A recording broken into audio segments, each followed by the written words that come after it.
नमस्कार, मैं हूं श्वेता। बिहारी न्यूज में आपका स्वागत है। खबरों की ओर बढ़ने से पहले एक नजर डालते हैं आज की सुर्खियों पर। पटना एएन कॉलेज में तेज रफ्तार में हो रही काउंटिंग, 14 सीटों पर राउंड द राउंड अपडेट, पारदर्शिता पर डीएम का सख्त रुख। सीबीएसई का बड़ा अलर्ट, बाजार में बढ़ी नकली एनसीईआरटी किताबें, स्कूलों और अभिभावकों से की गई केवल अधिकृत स्रोतों से ही खरीदने की अपील। केवीएस एनवीएस में 14,967 पदों पर बंपर भर्ती शुरू, प्रिंसिपल से एमटीएस तक 4 दिसंबर 2025 तक होगा आवेदन, उम्र सीमा 18 से 50 वर्ष तक। शुरुआती रुझानों में एनडीए की मजबूत पकड़, महागठबंधन पर बढ़ रहा दबाव, कांग्रेस और लेफ्ट का प्रदर्शन है कमजोर।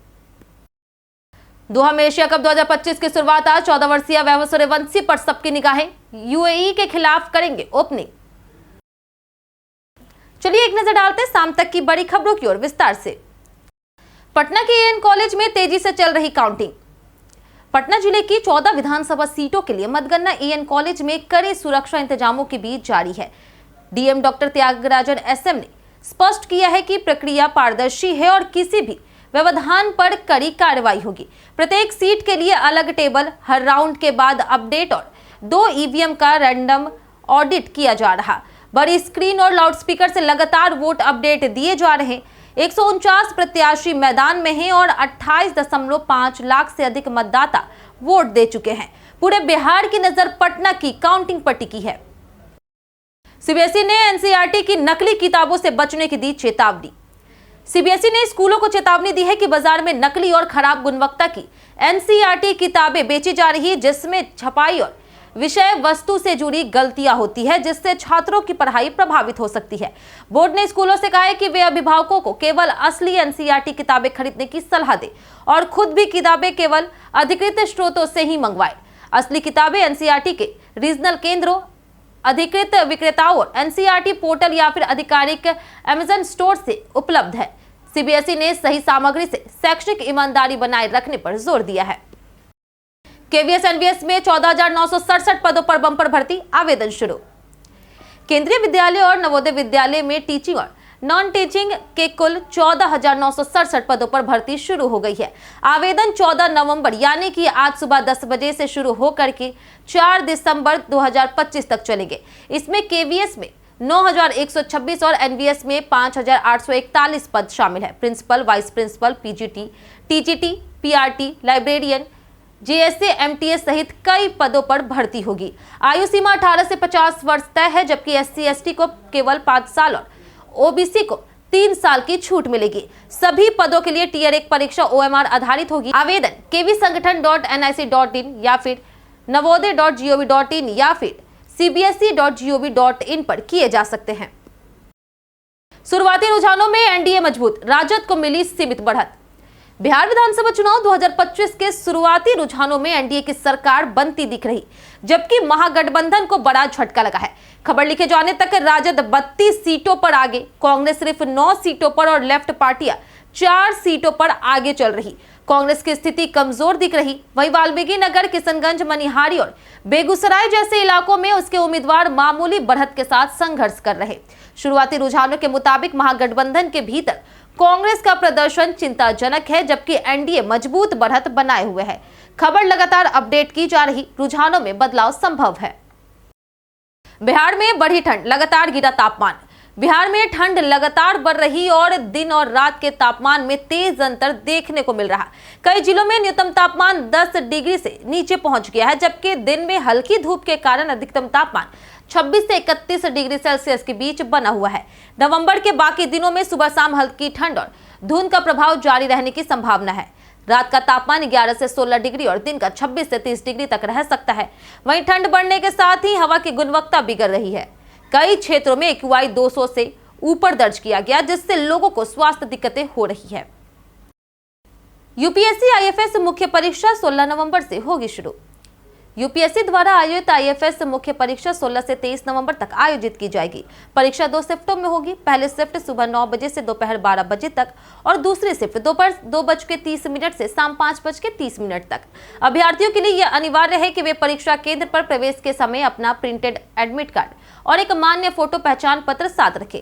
बिना इन दस्तावेजों के प्रवेश की अनुमति नहीं दी जाएगी। सभी उम्मीदवारों को सलाह दी जाती है कि समय से पहले केंद्र पहुंचे और निर्देशों का पालन करें।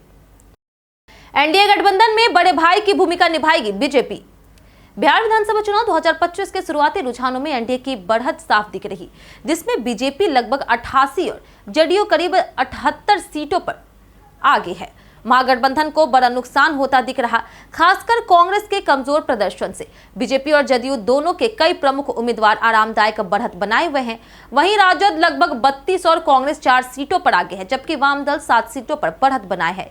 कुल मिलाकर के रुझान संकेत देते हैं कि सरकार बनने में जदयू की भूमिका निर्णायक रहेगी और महागठबंधन पिछड़ता दिख रहा। बिहार चुनाव में योगी का जलवा, जिन सीटों पर प्रचार वहां एनडीए आगे। बिहार विधानसभा चुनाव 2025 में यूपी के मुख्यमंत्री योगी आदित्यनाथ का अभियान एनडीए के लिए बेहद प्रभावी साबित हो रहा। 10 दिनों में उन्होंने 31 रैलियां और 1 रोड शो किया, जिसमें भाजपा, जदयू, लोजपा, रामविलास हम और राष्ट्रीय लोक मोर्चा के कुल 43 उम्मीदवारों के लिए प्रचार किया। जिन 31 सीटों पर उन्होंने खास तौर पर जोर दिया, उनमें से लगभग 26 पर एनडीए बढ़त बनाए है। योगी की लोकप्रियता, भीड़ और यूपी मॉडल की जोरदार प्रस्तुति ने माहौल बनाया। दरभंगा में उनका भव्य रोड शो भी चर्चा में रहा। कुल मिलाकर के जिन सीटों पर योगी पहुंचे, वहां एनडीए को साफ बढ़त मिलती दिख रही। भीड़ बढ़ी तो रेलवे ने रूट पर स्पेशल ट्रेन चलाई। दीपावली, छठ और बिहार चुनाव खत्म होने के बाद रोजगार के लिए बाहर जाने वाले यात्रियों की भारी भीड़ ट्रेनों में देखने को मिल रही। टिकट न मिलने से परेशानियों के बीच समस्तीपुर मंडल ने बड़ी राहत देते हुए 3 स्पेशल ट्रेनें संचालन का निर्णय लिया। आज मुजफ्फरपुर हावड़ा, मुजफ्फरपुर आनंद विहार और दरभंगा एलटीटी ट्रेनें रवाना हुई। इसके अलावा आज मुजफ्फरपुर हुबली, मुजफ्फरपुर ऋषिकेश और मुजफ्फरपुर बेंगलुरु कैंट के लिए भी स्पेशल ट्रेनें चलाई जा रही। पटना में डेंगू के कई स्ट्रेन सक्रिय। आईजीआईएमएस में पिछले 2 माह में 70 डेंगू मरीजों की सेरोटाइप जांच में पाया गया कि पटना में डेंगू वायरस के कई स्ट्रेन एक साथ सक्रिय है। डेन 1, डेन 2 और डे 3 के अलावा 15 मरीजों में मिश्रित सेरोटाइप मिला, जिसे विशेषज्ञ अधिक खतरनाक बताते हैं, क्योंकि इससे लक्षण तेजी से बुखार हो सकते हैं और लीवर, किडनी और फेफड़ों पर भी असर पड़ता है। एक स्ट्रेन वाले मरीज जल्दी ठीक होते हैं, जबकि मिश्रित संक्रमण में अवधि बढ़ जाती है। इस वर्ष अब तक 1597 मरीज मिल चुके हैं। एनएमसीएच में गंभीर मरीजों के लिए इमरजेंसी टीम और बेड आरक्षित किए गए हैं। मोकामा में अनंत सिंह आगे, वीना देवी को दी कड़ी चुनौती। बिहार विधानसभा चुनाव 2025 की काउंटिंग में कई महत्वपूर्ण सीटों पर शुरुआती रुझान सामने आए। मोकामा में बाहुबली अनंत सिंह वीना देवी पर बढ़त बनाए हुए हैं और उनके समर्थन में जश्न का माहौल है।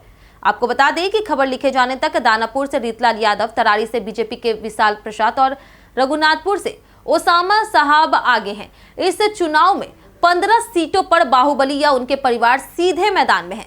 कई सीटों पर कड़ा मुकाबला है, जहां लालगंज से शिवानी शुक्ला, रुपौली से बीमा भारती और नबीनगर से चेतन आनंद पीछे चल रहे। रुझानों के साथ राजनीतिक समीकरण लगातार बदलते दिख रहे। ज्योति सिंह को आचार संहिता मामले में मिली जमानत। विक्रमगंज कोर्ट ने आचार संहिता उल्लंघन मामले में पवन सिंह की पत्नी और काराकाट से निर्दलीय प्रत्याशी ज्योति सिंह को जमानत दे दी। 10 नवंबर की देर रात एसडीएम प्रभात कुमार ने इस होटल में छापेमारी की थी, जहां वे समर्थकों के साथ ठहरी थी। छापेमारी के दौरान दोनों के बीच बहस हुई और एसडीएम ने उनके खिलाफ आचार संहिता उल्लंघन और सरकारी कार्य में बाधा का मामला दर्ज कराया। कोर्ट में सुनवाई के बाद उन्हें जमानत मिल गई। ज्योति सिंह ने कहा कि उन्हें न्याय पर भरोसा था और राजनीतिक दुर्भावना के तहत झूठे मामले फंसाए गए। जीआईएफटी निफ्टी में तेज गिरावट, आज शेयर बाजार पर दबाव भारी। वैश्विक बाजारों में गिरावट के बीच आज भारतीय शेयर बाजार दबाव में खुलने की आशंका है। जीआईएफटी निफ्टी 84 अंकिया 0.32% टूटकर 25,840 पर आ गया है, जो बाजार में शुरुआती कमजोरी का संकेत दे रहे। कच्चे तेल की कीमतें, एफआईआई, डीआईआई का रुख और एशियाई बाजारों की कमजोरी आज के प्रमुख ट्रिगर रहेंगे। इसके साथ ही बिहार चुनाव के नतीजे भी बाजार में उतार चढ़ाव बढ़ा सकते हैं, क्योंकि राजनीतिक स्थिरता और सेंटीमेंट पर इसका सीधा असर पड़ता है। गुरुवार को निफ्टी सेंसेक्स मामूली बढ़त पर बंद हुए थे, लेकिन आज दबाव दिख सकता है। मनेर सीट पर आरजेडी की बढ़त, भाई वीरेंद्र 23,000 से आगे। मनेर विधानसभा सीट पर खबर लिखे जाने तक आरजेडी उम्मीदवार भाई वीरेंद्र यादव मजबूत बढ़त बनाए हैं। 18वें राउंड तक उनकी बढ़त बढ़कर लगभग 23,000 मतों तक पहुंच गई है। शुरू से ही हर राउंड में उनकी लीड लगातार बढ़ती रही। मुकाबला एलजेपी आरवी के जितेंद्र यादव से है लेकिन यादव वोटों का रुझान स्पष्ट रूप से आरजेडी की ओर झुका दिख रहा है। मनेर के राजनीतिक इतिहास में भाई वीरेंद्र लगातार 3 बार जीत चुके हैं और इस बार चौथी जीत की ओर बढ़ते दिख रहे हैं। कुल 29 राउंड की गिनती होनी है, पर अभी तक के रुझान आरजेडी को बढ़त देते हैं। दोहा में एशिया कप शुरू, वैभव सूर्यवंशी पर सबकी नजरें। राइजिंग स्टार्स एशिया कप 2025 आज दोहा में शुरू हो रहा और सबसे ज्यादा चर्चा 14 वर्षीय वैभव सूर्यवंशी की हो रही। आईपीएल में सबसे कम उम्र में धुआंधार शतक जड़कर सुर्खियों में आए वैभव पहली बार इंडिया ए की ओर से खेल रहे हैं और आज यूएई के खिलाफ ओपनिंग करेंगे। यह मैच उनके अंतरराष्ट्रीय सफर की शुरुआत मानी जा रही। हालिया फॉर्म में वैभव ने आईपीएल से लेकर के अंडर 19 क्रिकेट तक कई रिकॉर्ड बनाए, जैसे 35 गेंदों की तेज सेंचुरी और सबसे कम उम्र में शतक उनका पहचान बन चुका है। शानदार प्रदर्शन के दम पर उन्हें पहली बार इंडिया ए में जगह मिली है। बीते दिन हमारे द्वारा पूछे गए सवाल का जवाब आप लोगों में से बहुत लोगों ने हमारे कमेंट बॉक्स सेक्शन में लिख कर दिया है। जिन्होंने हमारे द्वारा पूछे गए सवाल का जवाब दिया उनके नाम में लक्ष्मी मेहता, नंद कुमार सिंह, चंद्रशेखर सहनी, राजकिशोर महतो, राम बाबू दास, संजीव कुमार, राजेश मांझी, राजेश मिश्रा, आदित्य कुमार, हिमांशु कुमार, दिलीप कुमार, मनोज दास, सुरेंद्र कुमार, नीरज कुमार, अनवर करीम खान, अबोध कुमार, रवि मोहन वर्मा, प्रकाश कुमार, रंजीत मिश्रा, अजय शाह, शंभू रजक, संजीव कुमार सिंह, मुन्नी कुमार, आकाश यादव, बाबूलाल मरांडी और कौशलेंद्र कुमार सिन्हा। इसी के साथ बढ़ते हैं आज के सवाल की ओर। आज का सवाल है, आपकी नजर में आज की मतगणना किसके लिए गेम चेंजर साबित हो सकती है? आप अपना जवाब हमें हमारे कमेंट सेक्शन में लिखकर जरूर बताएं। आज के लिए इतना ही। बिहार की तमाम खबरों के साथ बने रहने के लिए देखते रहे बिहारी न्यूज और साथ ही अगर आप यूट्यूब चैनल पर देख रहे हैं तो चैनल को सब्सक्राइब करें और अगर आप फेसबुक पेज पर देख रहे हैं तो लाइक और फॉलो जरूर करें।